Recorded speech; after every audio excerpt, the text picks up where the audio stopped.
Okay. Now then, let's get back to it. Ah, my freaking ears.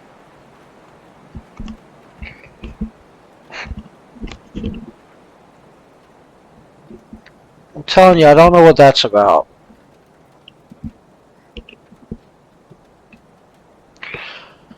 Okay. Well, as always, we're going to want to go source some fresh dynamite instead of using our stocks.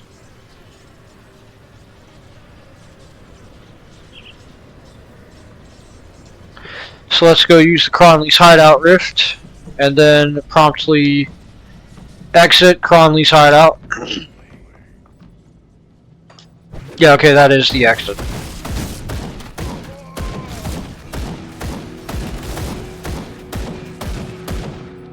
You know, I'm not complaining about the about the enemies in the area leveling up to that degree, because it does mean that every time I need dynamite and we come back here, that just good XP, I guess. But as you can see, the enemies stay dangerous. Like, they level up to, like, what that level does mean that they are dangerous, like on par with the level that they're given. It's not just a cosmetic and experience thing. It can be kind of a hassle. I mean, on the one hand, that means that if for some reason you just wanted to or felt that you needed to farm here, that it would work, I guess, but you really shouldn't. My ear again.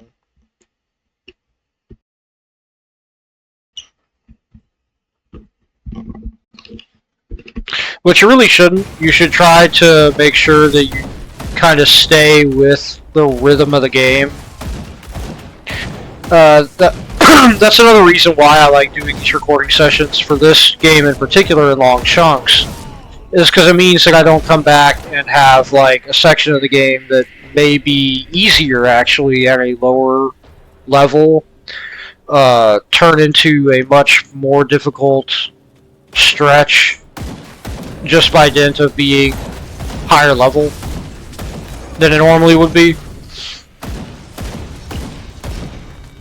Because not all areas are equally difficult at, like, level scaling equity with your...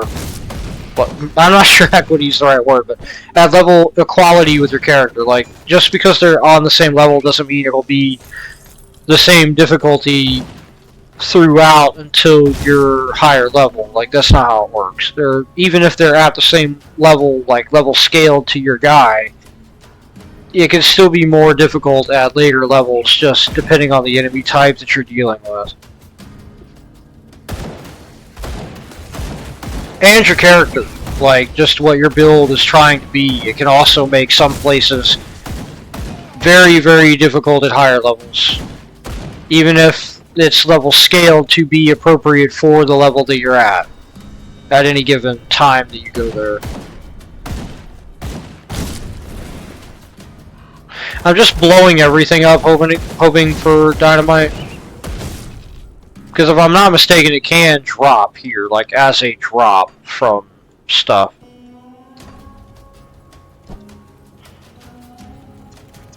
Can't do that yet.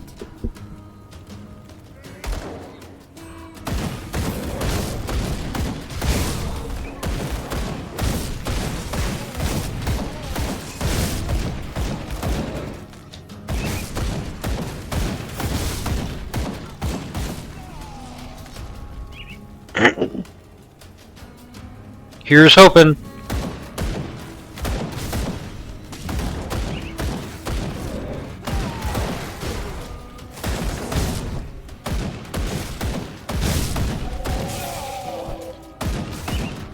Ah, my ear again. Yeah, here's hoping that we get an extra dynamite.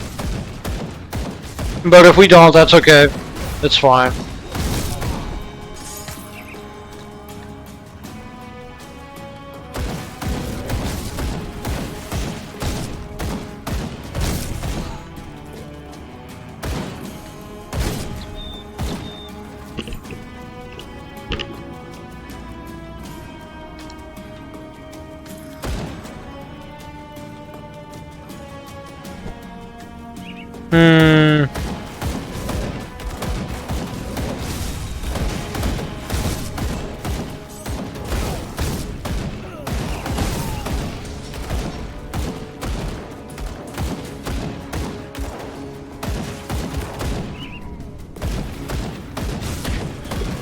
Normally I'd go up on the walkways. I think I did that the last time I came here, but I do kind of just want to get to the...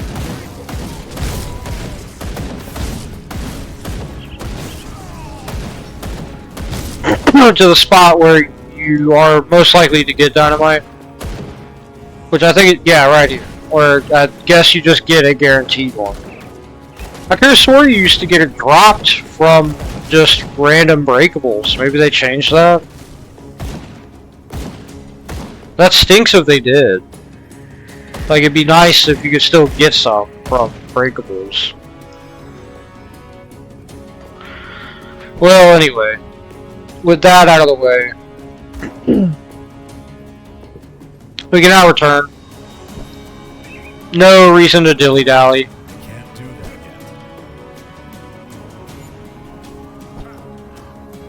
yet. Like, at all, you know?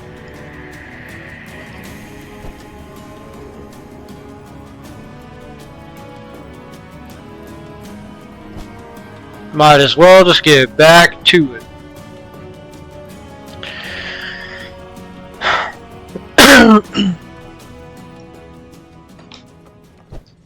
You know, I'm not going to say that I mind backtracking too much, but I don't think they give you enough dynamite for how much you actually use it.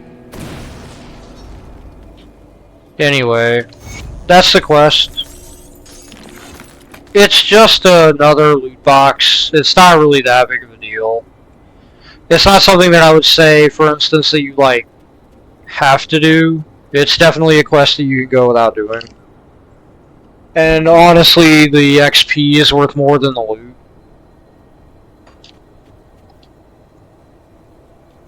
So yeah, if I remember right, what we're looking for is right there. Ideally, we'll get there, and the fact that it's not showing up as a star on the quest is bothering me. Or on the map, I mean, not on the quest. Yeah, it's bothering me because I'm pretty sure the one that you're supposed to go into shows up as a star, but maybe not. Maybe this is the correct one. It does say Royal Hive.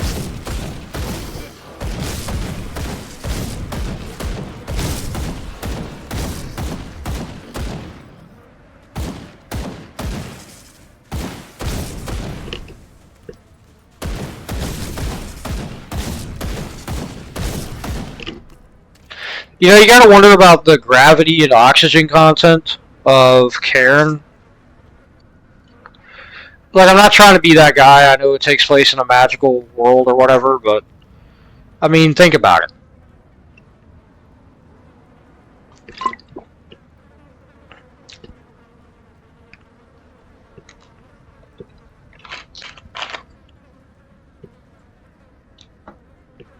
Okay, one sec. I have to...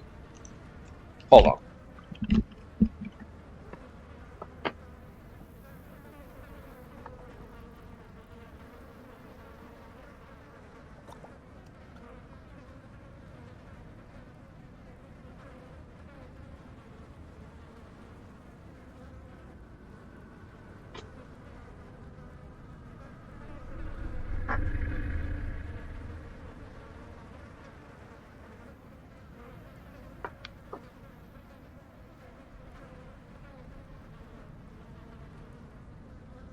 I'm fully aware that's probably really odd, but I went to go open that thingy that I just opened. It was another bottle of that flavored sparkling water that I like.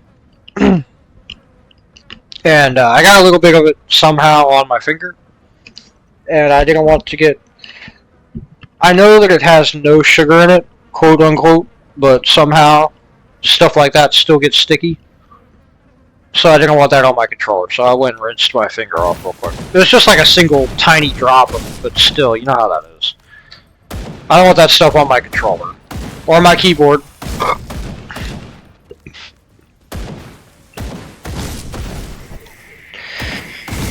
Oh, goodness.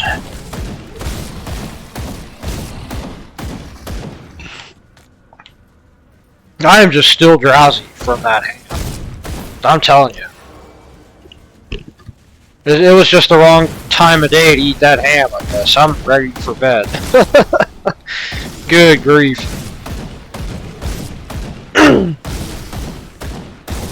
So, as advertised, this is the Royal Nest. It's a mini dungeon. I like it, for whatever that's worth. I think it's neat. I want to say that we put enough points into Flag Form now that if the +4 were taken out, it wouldn't be that big of a deal, right? Like, I'm not going to worry about it. What I am going to worry about is the fact that deadly momentum is a thing, but also what I'm going to worry about actually is Conjurer's Elemental Exchange, because I want that +% elemental damage for our elemental damage that is being converted from the physical damage.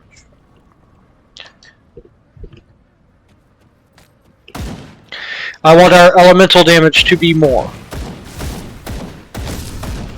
If that's the result, I am very happy with my decision. Wow. Okay. Yeah, see, now that I think about it, I'm not sure how that works.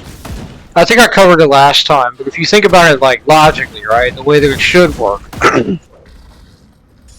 unless I'm missing something, is it's % of physical turned, like, % of physical converted into elemental. So if you do more physical, you do more elemental, and that elemental then gets increased by the % of Skandra's elemental exchange, correct? Like, if I'm reading it right, and that's the way it works, then you've got like a percentage cascade that ends up turning your damage per shot into more than your actual damage per shot by funky percentage magic, which is the best kind of percentage magic.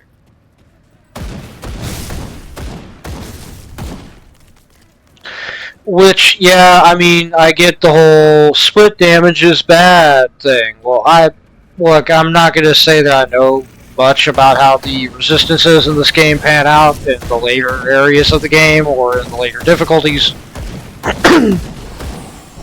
It's been too long since I last played past veteran or normal for me to opine on that. What I will opine on is that split damage often, I'm not saying this applies to this game, mind you.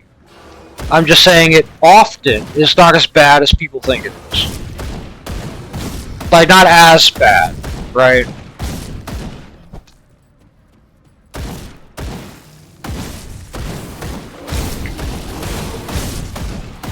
Ah, my ear. What keeps doing that? Ow. Goodness. I do wonder idly sometimes if it's that, what is it called? Hold on, I have to look this up now. I have my phone right at hand to look this up.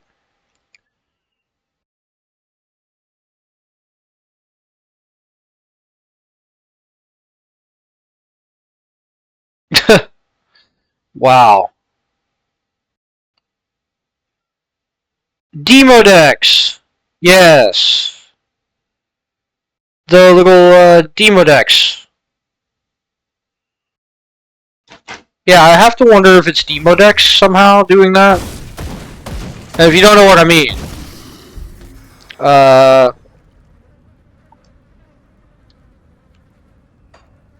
it's these little things. Demodex mites. You have them. Like, you guaranteed have them. I have them. You have them. Your mom has them. That's not a yo mama joke. That's how you get them. Typically. So, like, I wonder if it's somehow related to Demodex mites. But I mean, the specifically where I feel like a weird pinching, not the it feels like something trying to get in my ear, but the version of my ears getting itchy where it feels like there's something kind of pinching. I don't know what that is. Yes, I have multiple different kinds of my ear getting itchy. They're all bad, by the way.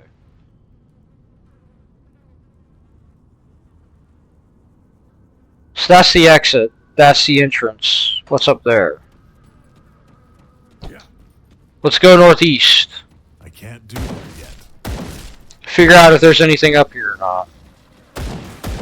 Well, it sure looks like there is. Something.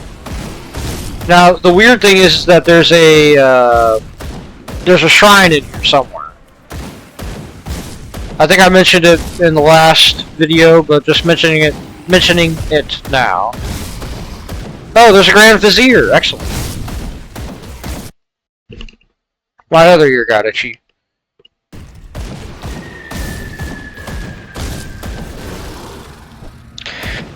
Okay, Mr. Vizier Inixel.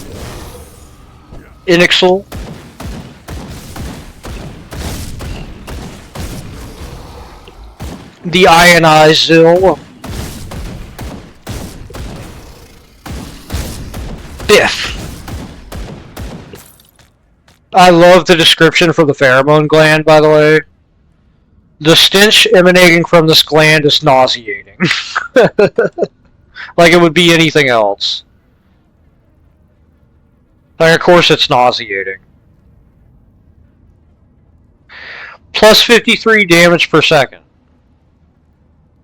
Oh, plus 4 to cadence. Yeah, I don't want that.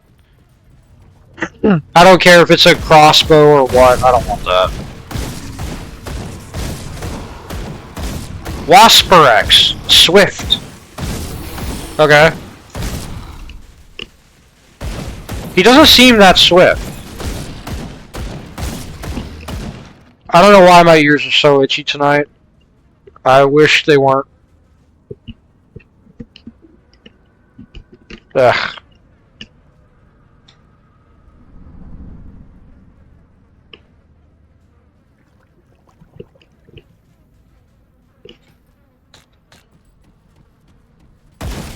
I'm not going to further explain what Demodex mites are because it's more fun to look them up yourself, but everyone has them. They're kind of cool. They are incorrectly viewed as parasites. I've seen the Google search AI refer to them as parasites, and I'm pretty sure they're commensalists. Which is like, you know, it's not parasitism, it's where one benefits and the other doesn't. But I don't think that's true either. I think it's mutualism. For the same reason that, like, bacteria, like the native bacteria in your skin is mutualist. Because it keeps stuff like fungi from growing in your skin. I'm pretty sure Demodex have a pretty similar... Just reading up on them, they seem like they have a similar thing going on, it's just that we humans don't know what they're keeping from... Like, what they do by taking up real estate. Like, what they're keeping from moving in. but yeah, anyway, that's... Yeah, you should look them up yourself. They're interesting.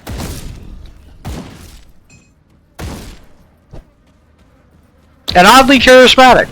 I think, anyway.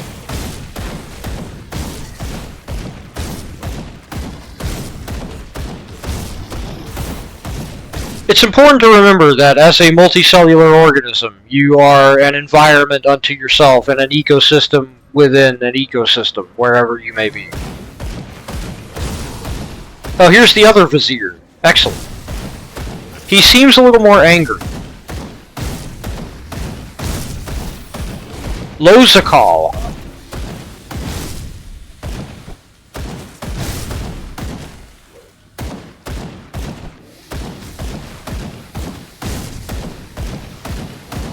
Ow.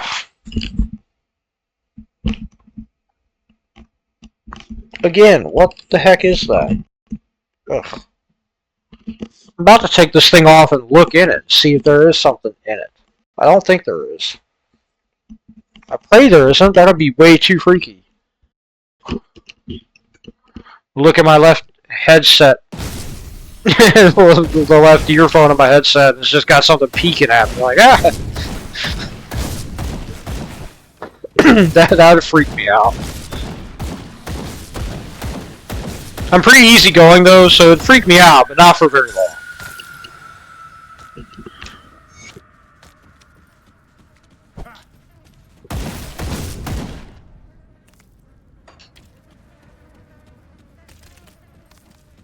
I'm not sure if I mentioned it in the last recording session or not, but I think I did. I was in my house and I just had like a tiny spider floating on high. It was moving laterally. It wasn't like hanging down from the ceiling. It was like floating sideways.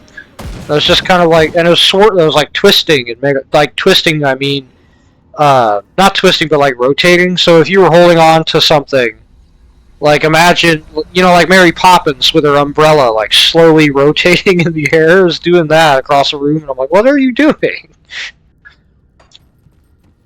I like to think even spiders get bored. Like even small animals get bored, like spiders and whatnot. My idea is that boredom is not boredom as humans experience it is just an upscaled, high-resolution version of a very simplistic desire. Like, not even desire, that's the wrong word. Like an imperative to do. Like if you, like something gets the urge to do whenever there's nothing to be done. Like a sort of continue to be active kind of thing. Like the point of boredom is to continue activity. That kind of thing. Like that even spiders have that. And while they may not experience it like you, or me obviously, but like a spider's version of boredom is just, I don't know, go somewhere else. That kind of thing.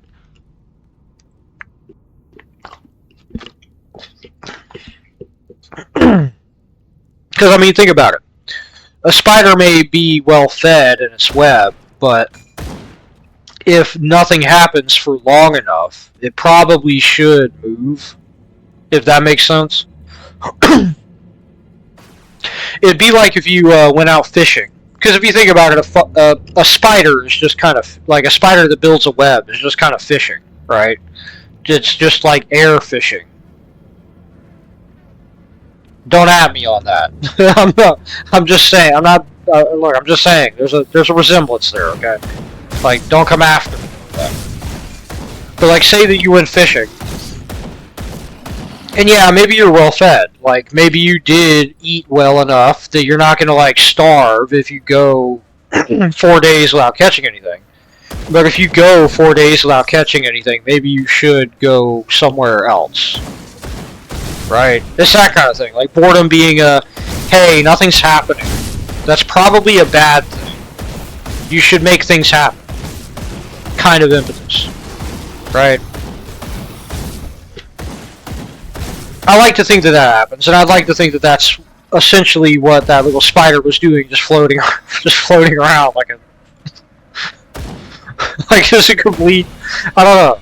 Just it's very amusing to me, just the idea of a spider getting bored, just deciding to float around. It's the kind of stupid stuff I would get up to if I was a spider, right? Like if you could just build a web and float around, are you telling me you wouldn't? Right? I think I said it in that in the last recording session too, but to be clear, I didn't like clap at it. Like I didn't clap it or smush it or anything. I got it on a napkin and put it on a windowsill. Because to kill a little spider like that is a complete waste. And especially whenever you can put them on a windowsill, on a window that maybe you don't open much. And they'll catch gnats and stuff. You know, it's a win-win. The spider no longer is bored and has a job. Essentially, you've given that spider an employment program. Like, you are the employment program for that spider. It now has a job, and you are its employer. And second, like, in my instance, you don't have to worry about a spider randomly floating into you. I like to think that that's not a danger, though, right? Like,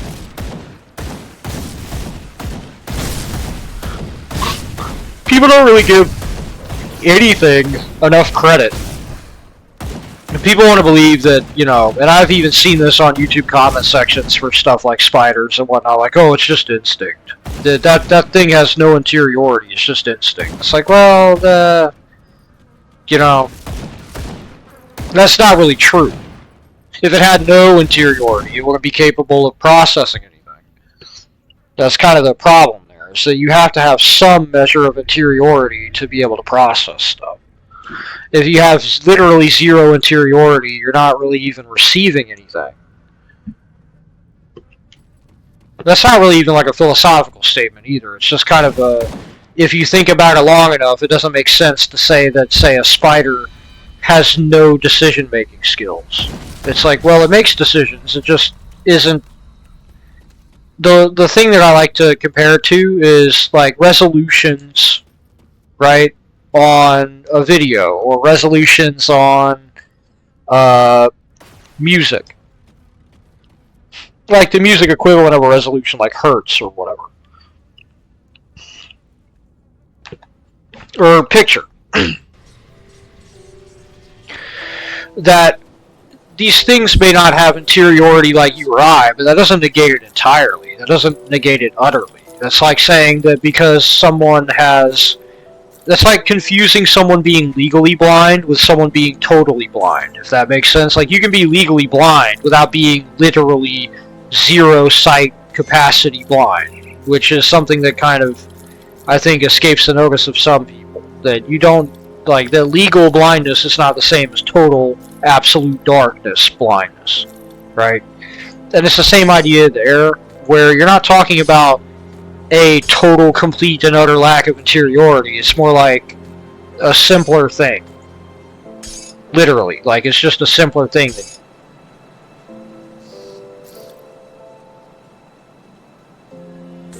Oh, that's the thing to read. Oh, here we go. I'll slowly scroll that.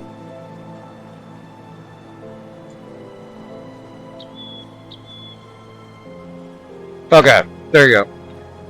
I'll give you a good price for all I've got left. I just wanted to get that out of the inventory.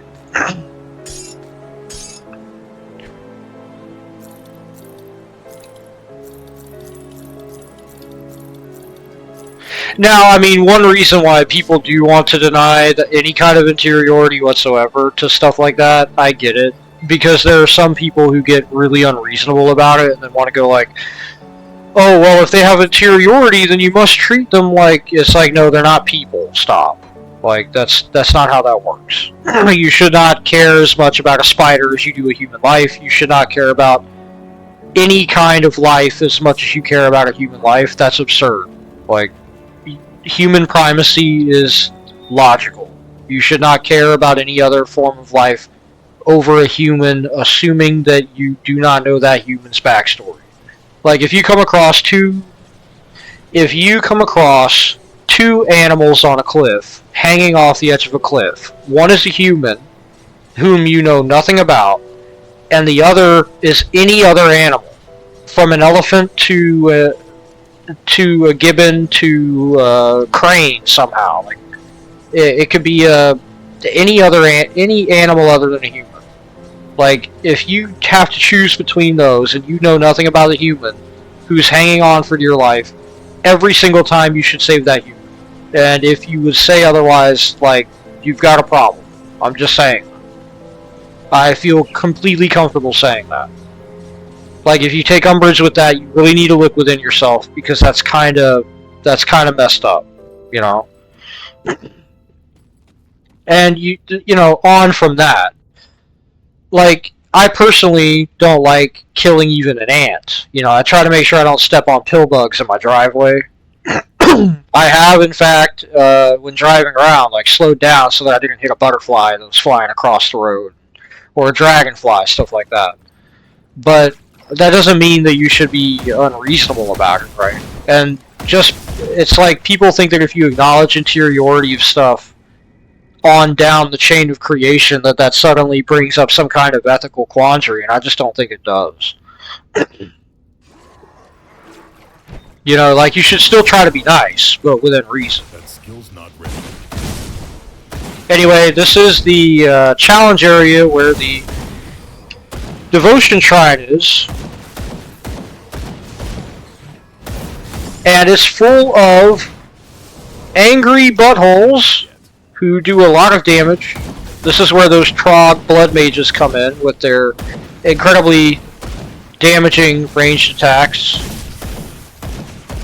But the thing is that with this area, like with a lot of areas, honestly, in this game, once you clear out like a little safe area, you're basically golden. Once you can get enough room to retreat, you're fine. I don't think there's really too many places in this game where... I'm sorry that I seemingly have a frog in my throat.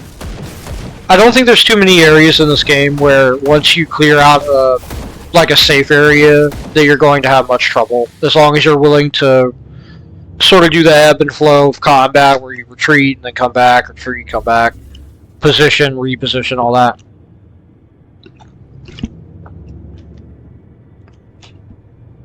It's that same cave environment from the mountain deeps, as you can see. So, I'm not sure if this cave environment shows up again. I don't remember it showing up again. So I think this is actually the last time that you gotta deal with this specific set of problems. Like this specific setup of stuff trying to kill you.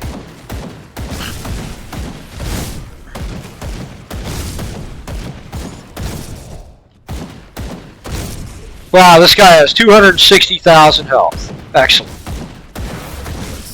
Also, that did a ton of damage. And my ears itchy again.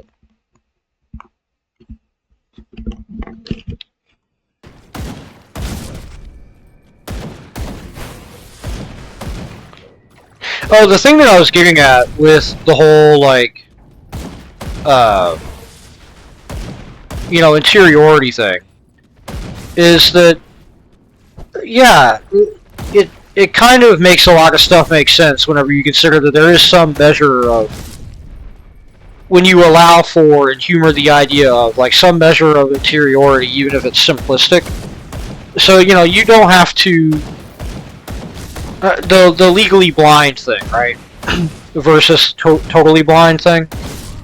What I mean by that is that you could have a much simpler, low-resolution state and have it still be valid for what it is. Like, a person could still be legally blind, but not totally blind, such that they don't know whether or not to stay outside, right?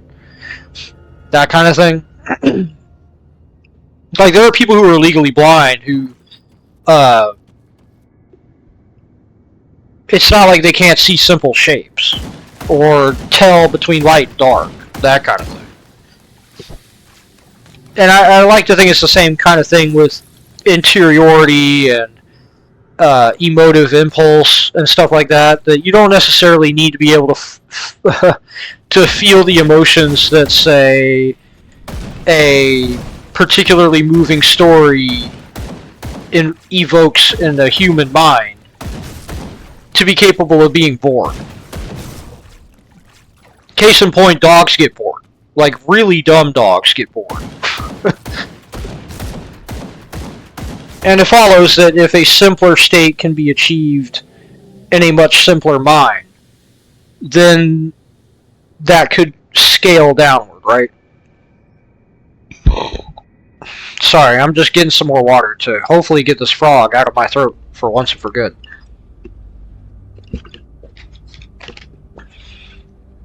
And that's just kind of why I would say something like, I think the spider was bored that did that.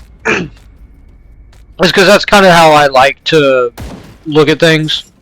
Because like I said, it makes a lot more sense to me, especially given stuff like the Portia, I think that's how you pronounce it, the Portia. It's spelled like this.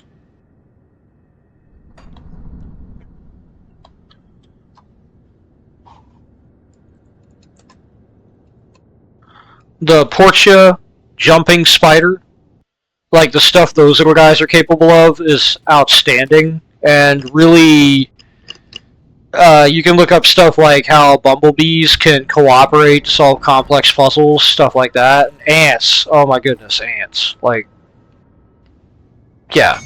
Anyway, speaking of spiders, relevant.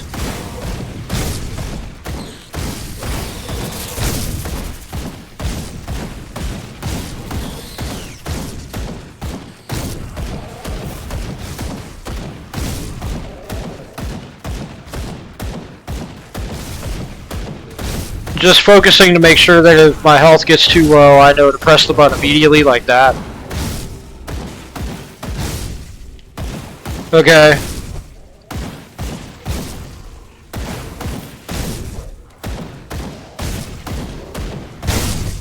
Focusing. Alright. And that acid hurts, man. I don't know if you noticed that, but you can rewind the tape and look at that. That acid burns. That's not good. I think my dude's boots are like half melted now.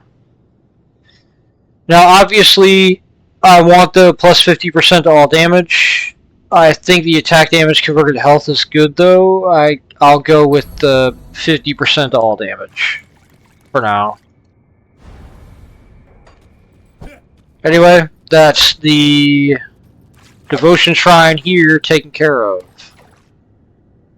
I want to say, and I want to believe, that that's all devotion shrines that were available thus far. Like, I genuinely hope that's the case. I want to say it is.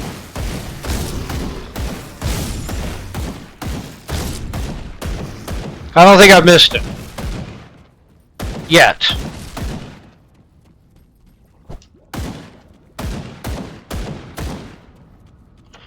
Just curious, that did get attack speed up, right? By 5%? Yeah, okay. And max movement speed, which is good.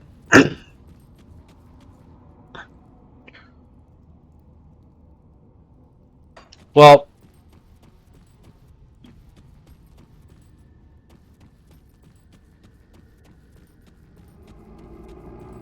excellent, excellent.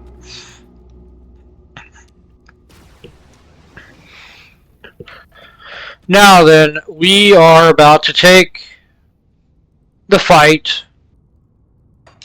to the Dermopteran Queenie.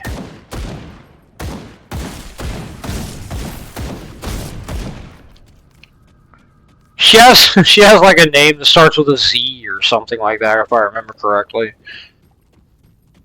Like Zernaxia or something like that.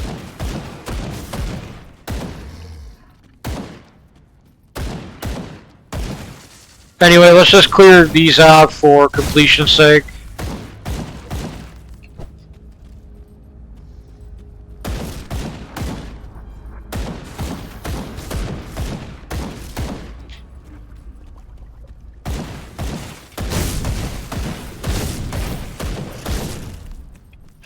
Yep, here we go. I'm going to put the rift right here, just in case something goes really wrong. I guess maybe I should. I always forget that it's a separate cave. So yeah, I'll put it here in case something goes wrong. Now the trick here is to try and get rid of all of the eggs before you really even begin trying to deal with the queen. Just clear out all of the ads.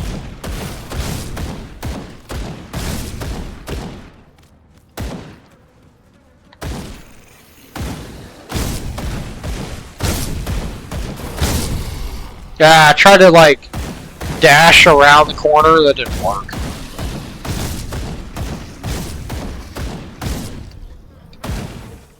So yeah, you want to take out all the eggs. Take out all the possible ads that might interrupt the fight. There's just no reason not to do this. Right? Can't do that yet. I mean, maybe do it a little bit smarter than I did.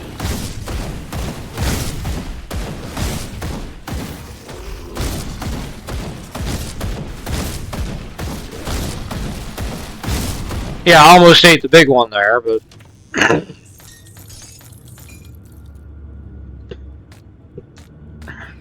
Okay.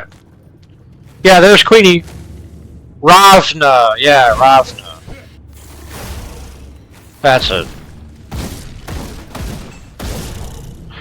Again, just crack all the eggs.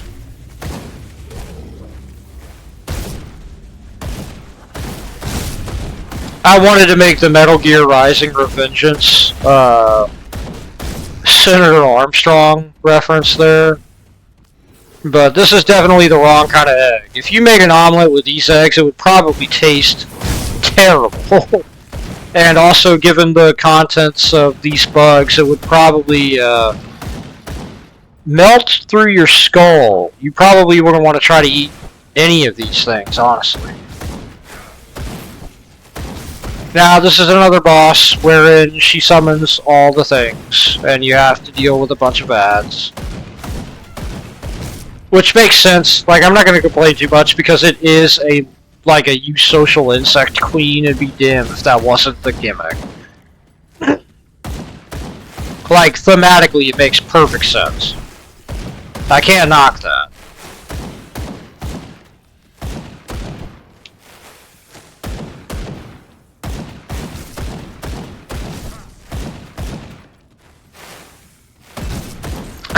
Yeah, that's what I wanted to do, but I wanted to loot that. What the heck?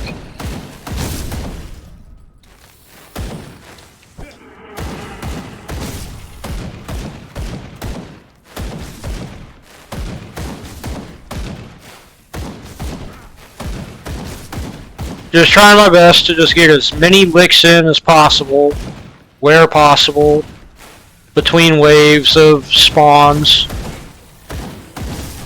Now, this boss, it may not come as a surprise, has a second stage. Basically, this first stage kind of punishes melee users, and then the second stage tries to punish ranged users. And I guess magic users, like skill users. Anyway, Swarm Queen Ravna then is very quick and does a lot of melee damage.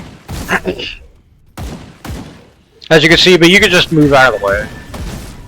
She also summons rocks.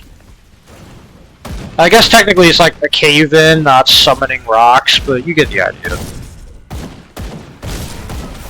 She does a ton of damage, by the way, as you saw just there.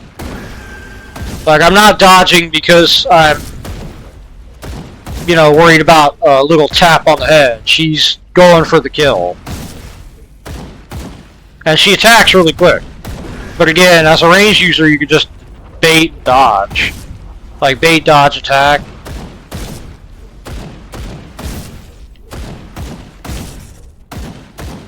And there we go. Queenie down. Look at that stat. Negative 2,461 damage per second. That is an incredible amount of suck. Compared to our current weapon.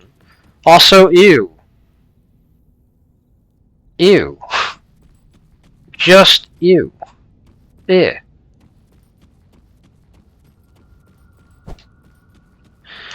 Yeah, that's it. We did it. Let's go complete the quest. Oh, right. Now that we did that, we should have an exit. Like, straight to the... Yeah, here we go. I like this. Shortcut to hive entrance. It doesn't make any sense how you drop in from above from a tunnel that was, like, below. Whatever. I don't question it in Skyrim. I don't question it here. Right? I think that's a pretty good... That's a pretty good metric to have. Sorry, I was turning my phone volume down on the speakers in case Mega Drive 1980X, like the album, started. Because that's what I had on my phone last. In case I accidentally hit play on that, I didn't want to get copyright claimed for that. Anyway, so the next area we'll have to go to for this section of Act 3 is the Gruesome Harvest. We will probably complete that, like, soon.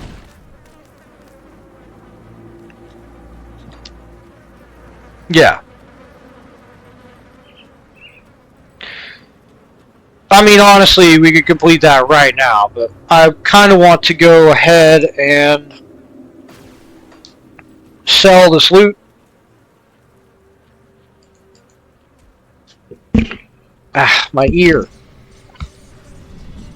And also get the XP from Douglas. Have you dealt with the Dermopteran Queen? The Dermopteran cycle is disrupted. That is the best news I've heard for weeks, so I'll have to speak to Captain Summer about getting a proper kitchen set up. Your continued support is ensuring the homestead will produce enough food for all. What about Devil's Crossing? Oh, by the way, we got an inventory bag for that. That's the other reason why you want to do that quest.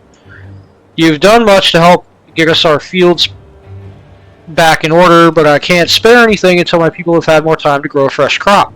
If you continue to help us out, then that will free up the hands I need to tend to the harvest. Clearing out the beasts roaming the lands will also ensure that we can work in peace.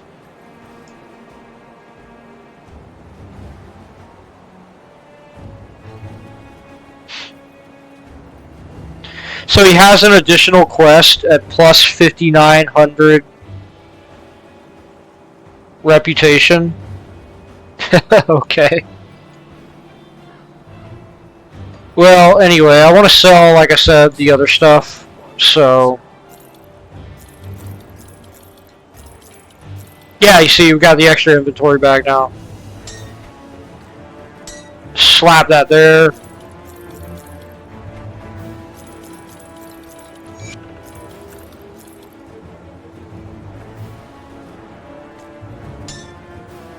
Okay, that seems a bit dim. Okay, now...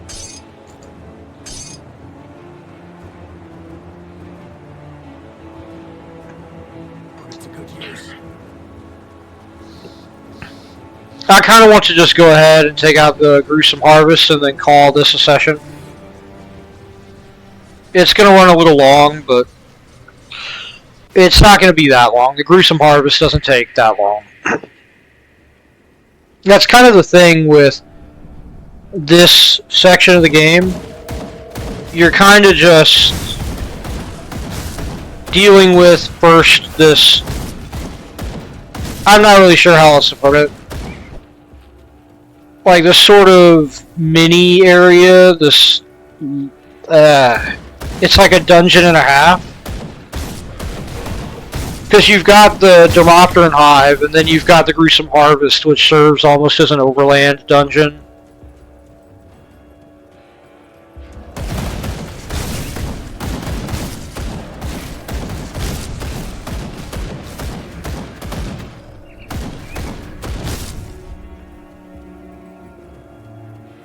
But like I said, this area isn't actually that large. We're going to go up one side and then come back down the other, basically.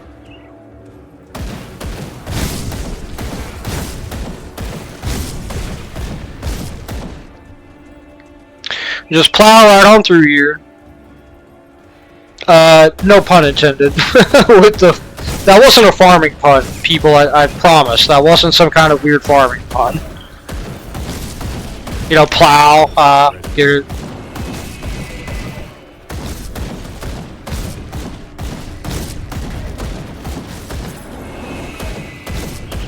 Intesius. More like out-Tesius. Haha.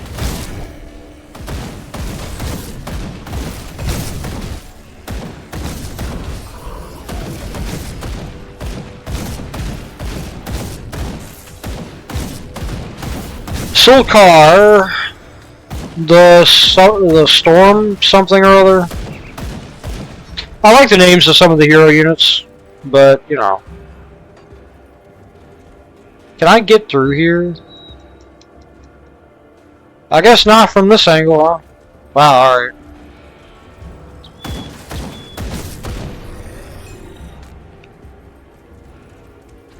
So we should be coming up on the actual thing we're here to slay. Yo, that was a lot of damage.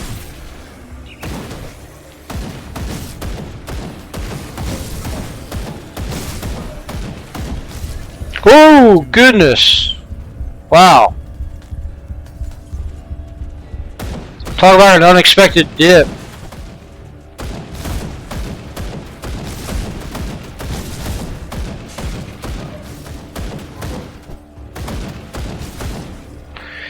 Okay. Now you can see this is where they were keeping more of the trolls to like possess, to have ethereals possessed later, I guess.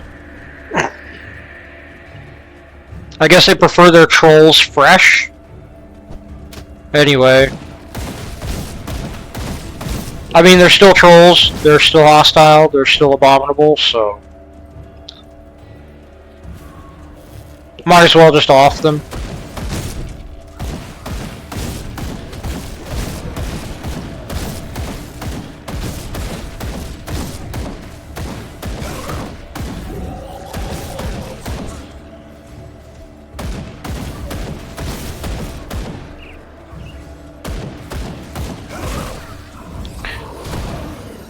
Alrighty.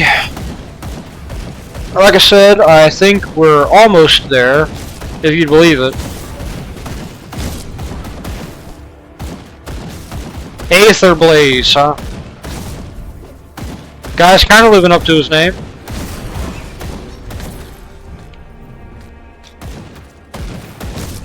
Now that we got another level up, again, gonna put, I think, all three into Iskandra's Elemental Exchange. Yeah. Just so that our increased physical damage, right, pays off on the elemental end. I kind of want to get Iskandra's Elemental Exchange maxed, so that I don't have to worry about it again. Like, it'll just be what it is, and I don't have to think any more about it.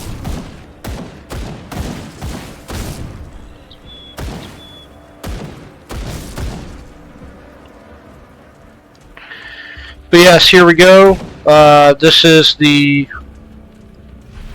boss area of this little section. Now, the thing is, you want to try to lure things over here and kill them before you deal with the boss.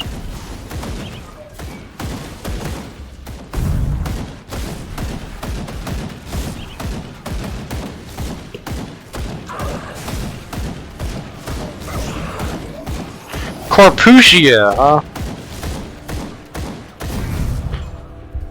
Alrighty.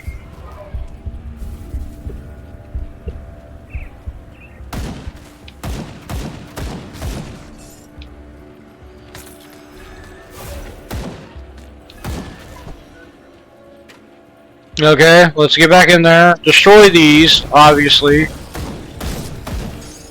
You do not want this stuff going on while you're trying to fight this thing. Now, I think I mentioned it in the Port Valkyrie section, but we've seen this thing already. Like, the normal version of it.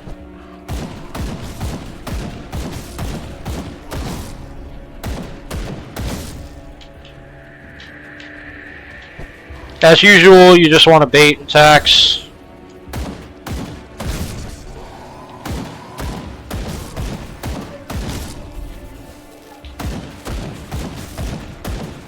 By the way, this one spawns stuff. I don't think the other one spawns stuff.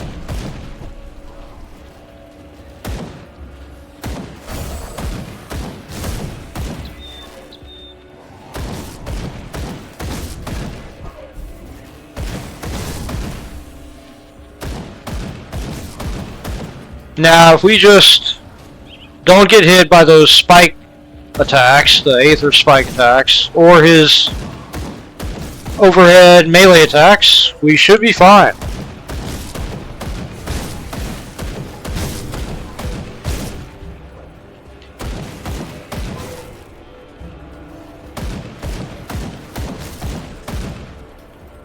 Yeah, I think it's curtains for this guy. Yep. And here's the amalgamation thingy. Now, in here's some chests, but that's it. Just loot for sale, not really for using. Goodness gracious, I wish I could get that. Yeah. Yeah. That feeling that I got something stuck in my throat out of there. Now, we'll be taking the other way back to fill out the map. Where's that note at? Here it is.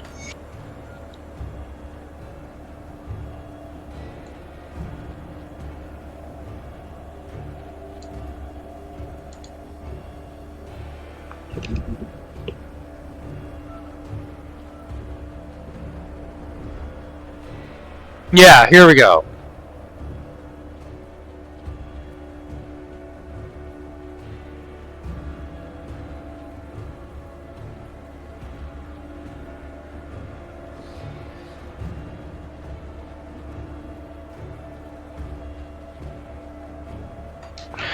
Yep, so they're evil. Not really a change from what we knew, but Skills not ready. they're evil and they don't really care how they accomplish their goals. Notably, they make mention of the whole human hosts being able to struggle mentally and basically slowly infect the ethereal possessing them with their personality, which is kind of funny. Which just basically means that in the grand scheme of things, ethereals would still just be kind of screwed. They either have to live in a constant state of identity crisis, or they have to live in a literal rotting corpse. Which, you know, it's just an interesting thought that the big bads of Grim Dawn, like one of the two big bad factions, is just filled with evil buttholes who really can't even achieve their aims in a way that's satisfactory. I mean, really, right?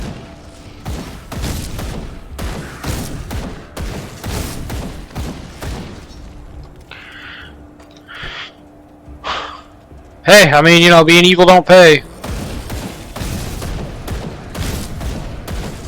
Like I said, this one's going to go a little bit long, a teensy bit long. This ain't going to take very long to get through the end of the map filling out process.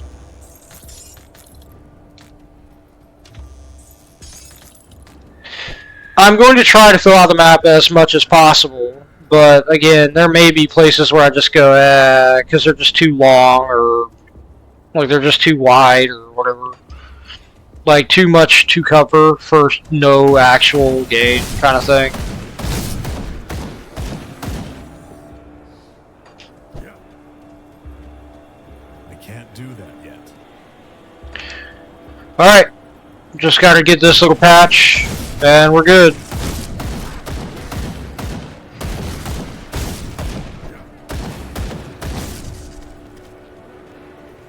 I think those are, yeah, I was gonna say, I'm pretty sure those are possessed scarecrows. A lot of them. Okay.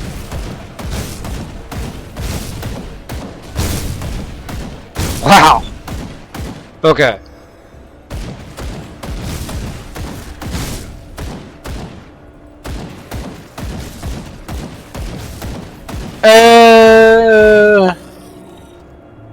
Yeah. Yeah, not really threatening. Not at this point, anyway.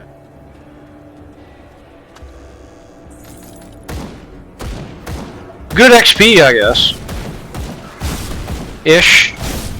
Good-ish XP. Oh, those little guys. That little turd right there. Yeah, he was the one who was having me for a ton of health. The tiny wisp.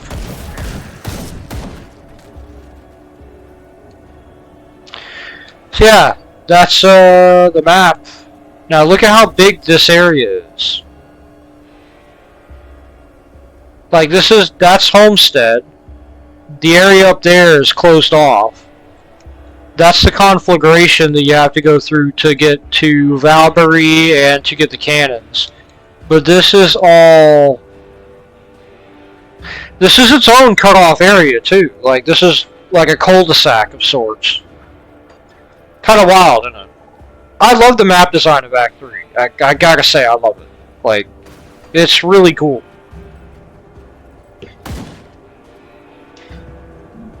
Alright, let's get back on to Homestead. Let's get back home to Homestead. Yep. Still no cannons. I could have swore they used to actually fire. Maybe I just misremembered that. That stinks.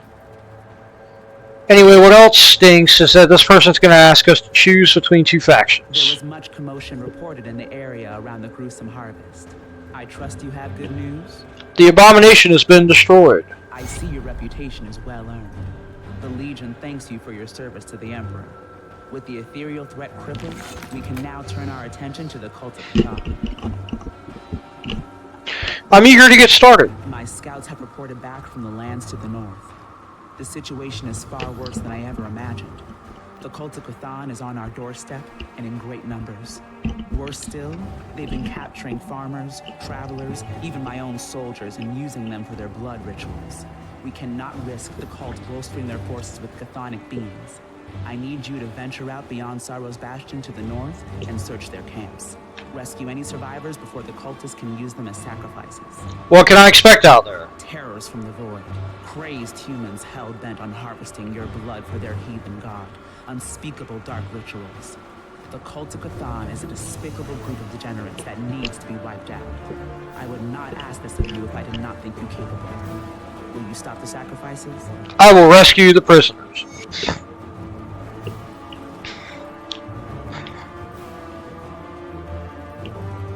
Now, if we go over here, and we talk to the guy at the gate, he says, Olgrim has requested your presence. Please see him immediately. Can you open the gates? Olgrim has made it clear nobody is to leave until he's been debriefed on recent events. I'll speak to him. Now this guy up here. I hear you're going to attack the cultist camps. Ballsy move. But after what you did to that ethereal abomination, I suppose you're capable of anything. Since you're already planning to stick your neck out for us, I was wondering if you could do the Legion a small service. What do you need? At Captain Summers' command, I've been sending out scouting parties to the north in order to study the cultist operations there. The cult has a strong presence in the Blood Grove, and they've been bringing powerful chthonic monstrosities into the world. Needless to say, it's dangerous work. Many of my men have not returned. When a soldier falls in battle and we can't recover the body, we make sure to at least bring back their insignia so they can receive a humble send-off to whatever hell awaits us all. My scouts deserve more, but right now I can't even give them that. We've lost too many men out there as it is. I can't spare anyone else to recover those insignias. Will you pay my men this last respect? I'll be sure to make it worth your while. I will honor your dead. And there's another person who wants something over here. Excuse me, citizen. Citizen. But I was wondering if you could help me out with something. What do you need? Homestead is running low on building supplies. We've already salvaged the barn roof to reinforce the walls, but there's only so much we can do with sheets of metal. One of the buildings here would be a perfect place to let our men catch some sleep, but it's completely run down. We're going to need lumber, and I know just the place to get it. Problem is, the nearest lumber mill is overrun with chthonic spawn. I've insisted to the captain that our men need a place to rest properly, but she feels that the casualties would be too great to risk retaking the mill. You are not under her command. You can do as you choose. Please head out into the Blood Grove to the north and secure Griver's Mill. Yeah, my stomach. After your heroics at the gruesome harvest, a few chthonic runts should be a cakewalk. I will clear out the lumber mill. By the way, you get more casualties, I would think, in a conflict like this by having people not well rested. But what do I know? I'm just some schmuck. What do I know? I'm just some guy. Anyway, gonna cut the recording here.